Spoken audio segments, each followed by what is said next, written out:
ஆண்டவரும் இரட்சகருமா இருக்கிற இயேசு கிறிஸ்துவின் நாமத்தில் யாவருக்கும் அன்பின் வாழ்த்துக்கள். இந்த மார்னிங் மன்னா என்ற தின தியானத்தின் மூலமாய் உங்களை சந்திப்பதில் மிகுந்த மகிழ்ச்சி. கர்த்தர் இந்த நாளுக்குரிய தலைப்பு, கர்த்தர் எப்பொழுதும் உண்மையுள்ளவர். எடுத்து வாசிப்போம். யோசுவா 24ஆம் அதிகாரம் 17ஆம் வசனம்.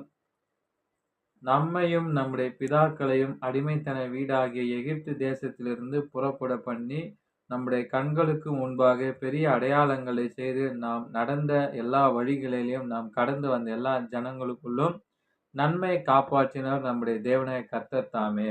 இஸ்ரவேலுடைய முரட்டாட்டம் நம்முடைய கீழ்ப்படியாமை மற்றும் கடின கழுத்துள்ளவர்களா இழுத்தாங்க. அவர்கள் எப்பொழுதும் மோசைக்கு விரோதமாகவும் கர்த்தருக்கு விரோதமாகவும் முறுமுறுத்து நடக்கும் தெரியும். இந்த பொல்லாங்கையும் அவர்களுடைய கர்த்தருடைய முற்றிலுமா அழித்து பூமியில் இராதபடிக்கு அற்று போக பண்ணியிருக்கலாம். ஆனாலும் அவர்கள் அப்படி செய்யவே இல்லை. ஆனால் ஆபிரகாமுக்கு கொடுத்த நம்முடைய வாக்குத்தத்தத்தின்படி மறக்கவே இல்லை. அவர்களோ அவரை சிவந்த சமுத்திரம் அவர்களுக்கு எதிரே நின்றபோது அவர்களை நம்புவதற்கு பதிலாக அவருக்கு எதிராக கூக்குரலிட்டார்கள். யாத்திராகமம் 14:10 கூட 12லும் அதன் பின் மாறாவில் தண்ணீரை கசப்பாக இருந்தது நிமித்தம் அவர்கள் முறுமுறுத்ததை நம்ம வாசிக்கலாம். யாத்திராகமம் 15ஆம் அதிகாரம் 23, 24 சொல்லுகிறது.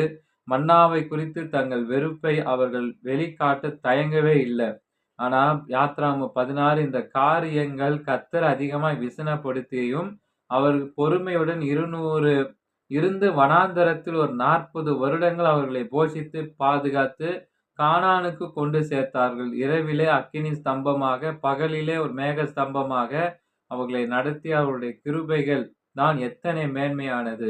அவர்களது எதிரிகளோடு அவர் போரிட்டு அவர்களை ஒரு தகப்பன் தன் பிள்ளைகளை தோளில் சுமப்பது போல சுமந்து வந்தார். அப்படி இருந்தும் தேசத்தை உளவு பார்க்க வந்த மக்களின் வார்த்தைகளை கேட்டு எகிப்தியர்க்கே திருப்பி விட போவதாக அவர்கள் கூறியதுதான் அவர்களுடைய முரட்டாட்டத்தின் உச்சகட்டமா இருந்தது. கர்த்தர் கடும் கோபம் கொண்டு அவர்களை தண்டித்தாலும் மனதுருகி அவர்களது பிள்ளைகளை கானான் தேசத்தில் கொண்டு சேர்த்தார். ஆமென். நாம் ஜெபிப்போம். தேவனே, இஸ்ரவேலர் உம்மை பலமுறை சோதித்த போதும் வனாந்தர பயணத்தில் அவர்களது சந்ததியை பாதுகாத்து கானானில் சேர்த்தீரே. அப்படியே நீர் என்னை பாதுகாக்கிறீர். இதை உணர்ந்து நான் உமக்கு உண்மையாய் ஜீவிக்க நன்றி சொல்ல கிருபை தாரும். ஆமென். Have a blessed day. God bless you. கர்த்தர் தாமே உங்களை ஆசீர்வதிப்பாராக. ஆமென்.